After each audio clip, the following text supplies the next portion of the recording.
아래 프로그램 보면서 좀 설명을 드리도록 하겠습니다. 네, 프로그램을 구성하기 전에 지금 먼저 두 번째 페이지를 좀 보여드리는데요. 지금 뭐 존 1, 2, 3가 있죠.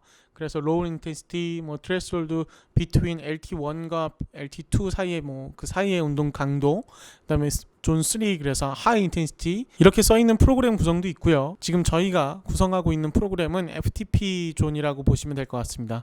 각각의 운동 강도에 따라서 리커버리 존, 인듀런스 존, 그다음에 스윗 스팟이라 그러죠. 뭐 SST 트레이닝을 많이 들어보셨을 거예요.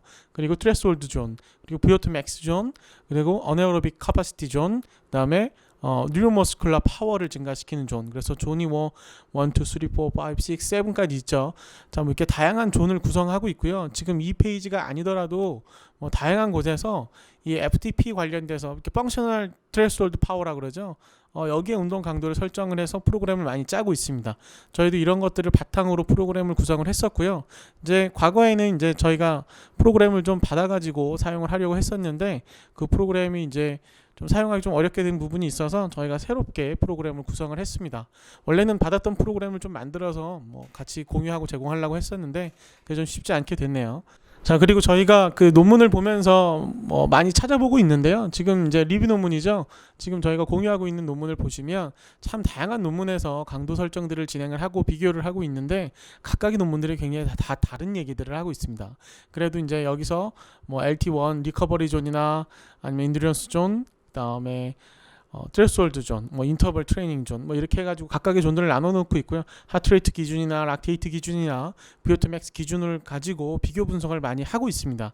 그래서 저희는 뭐 젖산 역치 테스트를 해도 프로그램을 최적화해서 제공을 하고 있고요. VO2 맥스 테스트를 뭐 2.4나 5분이나 브루스 프로토콜이나 이런 검사들을 진행을 하셔도 동일한 운동 프로그램을 제공을 받을 수가 있습니다. 일단은 저희는 젖산 역치 검사를 했으니까 젖산 역치 검사에 대해서 다시 첫 페이지 돌아가서 설명을 좀 드리도록 하겠습니다. 다시 한번 말씀드리지만 뭐 젖산 역치 검사를 해서 젖산 역치 수준을 알거나 VO2 맥스 테스트를 하면 동일한 프로그램을 받아볼 수가 있습니다. 첫 번째로 빠른 회복인데요. 보통 액티브 리커버리라 그래서 한 50에서 55에서 한 60% 정도 역치 수준의 강도를 잡고 있습니다. 실제로 근육으로의 혈류량을 증가시키고 노폐물을 빠르게 제거해서 보다 많은 양의 영양분을 공급하는 능력이 향상되어서 빠르게 회복을 요할 수가 있고요. 그런 효과적인 트레이닝 결과를 기대할 수 있다. 그래서 보통 액티브 리커버리는 트레스홀드 기준의 한 55%, 60% 그 사이들을 가이드하고 있고요. 20분 정도를 추천을 하고 있습니다. 그리고 이제 역치 파워라 그러죠. 트레이닝 이펙트라고 이야기를 하는데요.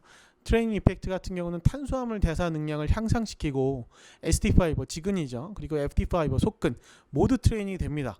딱 그 중간의 강도라고 보시면 될 것 같고요. 지속 가능한 러닝 수행력 향상에 필수적인 트레이닝으로 보시면 될 것 같습니다. 주력을 향상시키는데 굉장히 포커스를 두고 있고요. 보통 트레스홀드 역치 수준에서 뭐 80 이상, 저희는 이제 뭐 85 이렇게 잡고 있는데 각각의 20분씩 한 2번 정도 프로그램을 수행을 해봐라 라고 진행을 하고 있습니다. 자, 그 밑에 보시면 지방 대사 향상, Improved Fat Metabolic이라고 텍스트가 나와 있죠. 지방 대사와 산소 활용 능력을 향상시키고 파워를 발현하는 효율성을 증가시킵니다. 자, 이를 통해서 에너지 사용의 경제성을 증가시킨다고 보시면 됩니다. 탄수화물을 아끼고 지방을 에너지원으로 오랫동안 많이 잘 쓴다는 건 그만큼 탄수화물을 쓰는 타이밍을 뒤로 늦추는 거고 탄수화물을 아끼게 쓰는 거니까 에너지의 경제성 또한 향상시킬 수가 있습니다. 보통 그래서 액티브 리커버리 존에서 웜업을 하고요. 그 다음에 한 트레스홀드에 한 70에서 한 75 요 정도 수준에서 1시간 가까이 수행을 합니다. 그 다음에 다시 액티브 리커버리 속도로 다시 돌아오고요. 뭐 이렇게 진행을 했을 때 동일한 트레이닝 강도에서 에너지 절약을 할 수 있는 효용성이 증가된다. 과거와 같은 수준의 에너지를 사용할 때 더 큰 파워를 생산해서 테크닉 향상에도 도움을 줄 수 있다라고 보시면 될 것 같습니다. 운동 프로그램을 제공을 하다 보니까 다양한 분들이 뭐 이 프로그램에 대한 설명을 많이 물어보세요. 그래서 저희가 이 설명을 아예 처음부터 끝까지 다 드려보자라고 해서 지금 이 리포트를 가지고 이렇게 리뷰를 하고 있습니다. 그리고 네 번째죠. 러닝 지속성 향상 SST 라고 이야기를 많이 하는데 뭐 굉장히 클래식한 프로그램입니다.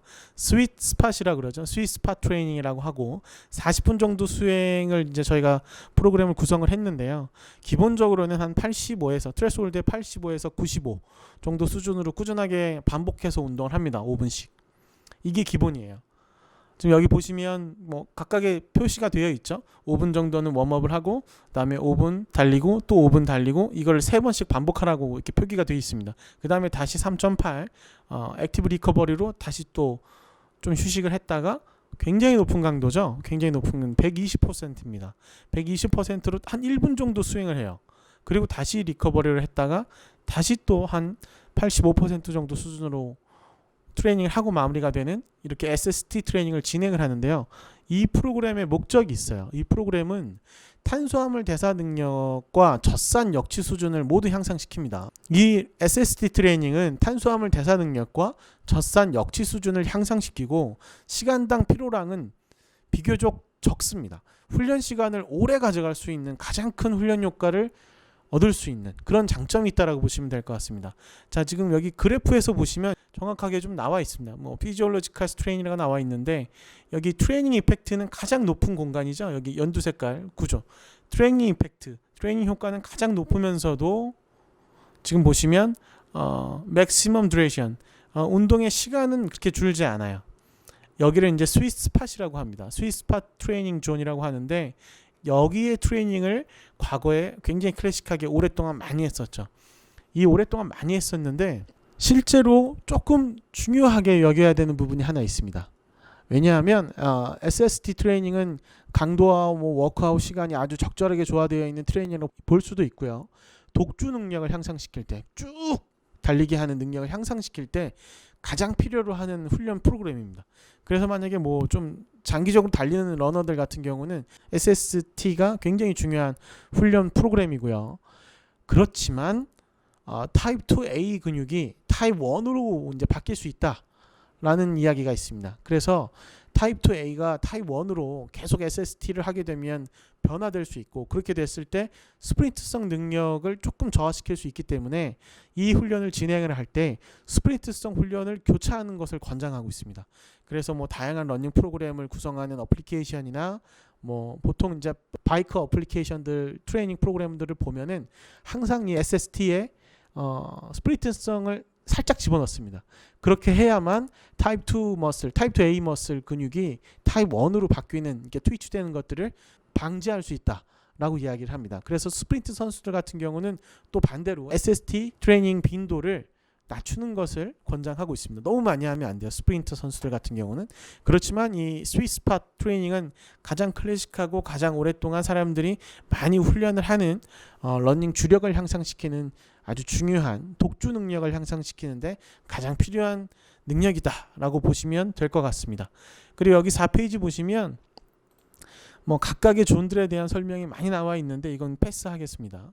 자, 여기 5페이지를 잠깐 보시면 지금 뭐 다양한 곳에서 각각의 트레이닝 1, 2, 3, 4, 뭐 존 1, 2, 3 해서 그 VO2 max나 뭐 락테이트 트레스홀드나 뭐 각각의 기준을 잡아서 액티브 리커버리나 인듀런스나 템포, 락테이트 트레스홀드, VO2 max를 향상시키는 뭐 어너로빅 카파시티를 향상시키는 다양한 운동 강도 존들을 만들어 두고 있어요. 그런데 일반 분들 같은 경우는 그 존 자체를 세그멘트를 나누기가 굉장히 어렵습니다. 왜냐하면 바로 피로를 빠르게 엄청 느끼기 때문에 그 사이에 그 퍼센테이지를 잡아서 운동 강도를 구성하는 게 좀 쉽진 않아요.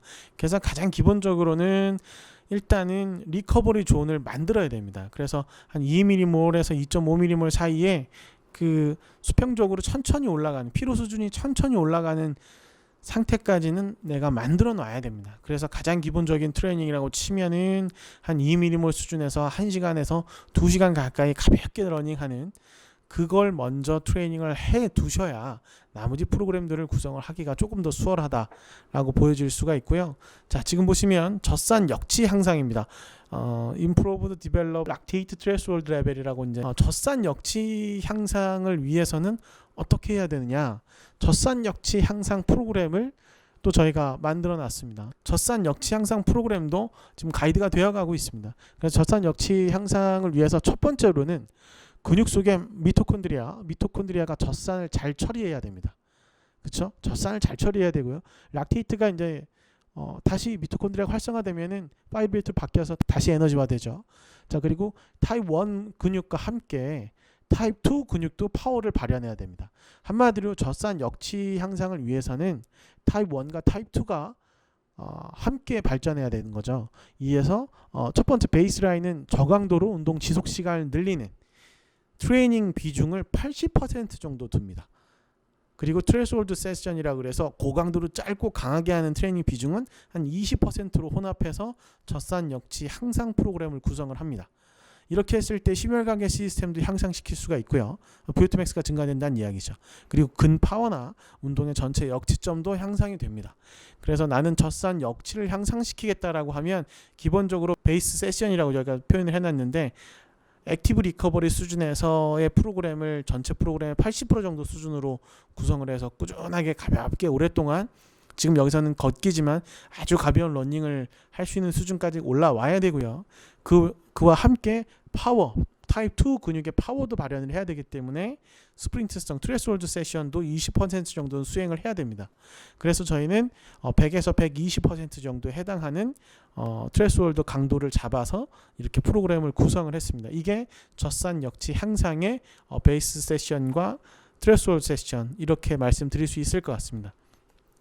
그리고 ATP PC 향상은 뭐 간단하죠. 에너지 서플라이 프롬 더 포스파겐 시스템 크레아틴 인산을 활용해서 ATP PC 에너지 시스템의 효용성이 증가하여 스프린트, 액셀러레이션 되는 능력이 향상된다. 그렇죠? 크레아틴 인산이 분해되면서 ATP가 ATP로 다시 또 바뀌고요. ATP에서 다시 이렇게 분해되면서 에너지를 빠르게 발생시키는 그 부분에 대해서 이제 서플라이 공급이 잘 되는 거죠. 그래서 포스파겐 시스템을 향상시킬 수가 있고 이로 인해서 액셀러레이션 아주 높은 강도에서 가속되는 능력을 향상시킬 수가 있고요. 보통 5초 올아웃 퍼포먼스를 많이 이야기하고 있습니다. 일반적으로 스프린트 파워를 트레이닝 할 때는 5초에서 뭐 많게는 1분 정도까지 아주 강한 퍼포먼스를 요한 다음에 리커버리하고 이런 것들을 반복한다라고 보시면 될 것 같고요. 두 번째는 VRAMX 향상이라고 나와 있는데 이거는 이제 운동 지속 시간이 조금 더 길어요. 30초에서 뭐 60초를 권장하고 있고 어디에서는 뭐 2분까지도 권장을 하고 있습니다. 레퍼런스를 막 보다 보니까 특히 VRAMX 같은 경우는 한 30초, 60초, 뭐 120초까지도 권장을 하고 있어서 저희는 이제 각각의 시간을 알려드리는 거고요. 휴식 시간은 1대1에서 1대2 비율로 한번 쉬어라 라고 말씀드리는 겁니다. 자, 여기 VRAMX 같은 경우는 Improving the Rate of Glycolysis라고 나와 있습니다. 바로 탄수화물 대사 능력을 향상시키는 거죠. 글라이콜리시스. 그렇죠. 실제적으로 글라이콜리시스 탄수화물 대사 능력을 향상시켜서 어네어로빅 카파시티를 증가시키는 겁니다. 이제 어네어로빅 카파시티라고 하면 이제 볼륨이라고 할 수 있을까요? 내가 글라이콜리시스로 에너지를 만드는 볼륨이 좀 증가한다고 볼 수도 있고 카파시티라고 하니까 그리고 강한 운동 강도에서 견딜 수 있는 능력이 증가됩니다. 이게 탄수화물을 아주 잘 쓰는 능력인데요. 산소가 없이도 탄수화물을 잘 쓰는 능력이라고 보시면 됩니다. 자, 무산소적 에너지 시스템에서 견딜 수 있는 능력이 증가된다라고 하는 건 저 정도로 힘을 썼으면 이제 떨어질만 한데 그때 조금 더 쓰는 거예요. 그래서 그 부분이 굉장히 중요한 퍼포먼스의 역할을 한다라고 보여지는 종목이나 선수들은 VRAMX 향상 트레이닝을 하시면 됩니다. 그렇죠. 보통 여기는 이제 130% 이상의 트레스홀드 강도로 퍼포먼스를 진행을 한다라고 보시면 됩니다. 130에서 150 이렇게 가이드를 하고 있으니까 뭐 120% 정도도 하고 있는데 보통 130을 많이 하더라고요. 저희가 찾아봤을 때 이렇게 나와 있어서 VRAMX는 이제 글라이콜리시스 시스템을 향상시키는 것이라고 보시면 될 것 같고요. 이제 마지막으로 히트입니다. 고강도 간헐적 트레이닝. 고강도 간헐적 트레이닝은 VO2max 테스트 했을 때는 맥스의 170%를 잡았고요. 타바타 교수님이 이제 리뷰 논문을 내면서 170%로 이야기를 했었죠. 그리고 저희 같은 경우는 VO2max 테스트 했을 때는 170%, 젖산 역치 했을 때는 그 기준의 강도에서 조금 더 비슷하게 150% 정도 역치 수준에서 잡아봤습니다. 자, 고강도 간헐적 트레이닝 같은 경우는 운동 프로그램을 수행을 하면 보통 최대 산소 섭취 능력도 증가되고 리커버리도 좋아지고 에너지 대사에 필요한 효소의 활성도도 향상된다. 그러니까 다 좋아진다라고 표현이 되어 있습니다. 그런데 여기서 한 번 더 짚고 넘어갈 것은 고강도 운동을 할 때 포스바겐 시스템을 하든 VRAMX 향상을 하든 히트 고강도 간헐적 트레이닝을 하든 이런 고강도 운동은 저체력자가 수행하기 조금 어렵습니다. 실제적으로 이제 고체력자가 수행하는 프로그램이라고 보면 되고요. 저체력자 같은 경우는 체력을 향상시켜서 고체력자 프로그램까지 수행하는 걸 목적으로 두는 거지, 그냥 무조건 저체력자가 고체력자의 프로그램을 그냥 따라해버리면 물론 강도가 나오지도 않고 볼륨이 나오지도 않겠지만 오버 트레이닝 하는 문제를 발생시킬 수 있습니다. 그래서 저희는 뭐 아주 기본적으로 그냥 최대 산소 섭취 능력이 적어도 연령 상위 20% 이상이면 그때 고강도 트레이닝에 대한 접근을 해봐라 라고 가이드는 하고 있습니다. 뭐 이 정도 말씀드리면서 자산 역치 리포트의 해석과 개인화 최적화 트레이닝 프로그램에 대한 설명을 좀 드렸고요. 보요트맥스 테스트, 브루스 프로토콜 테스트 했던 내용에서도 동일하게 리포트 리뷰를 한 번 더 하도록 하겠습니다.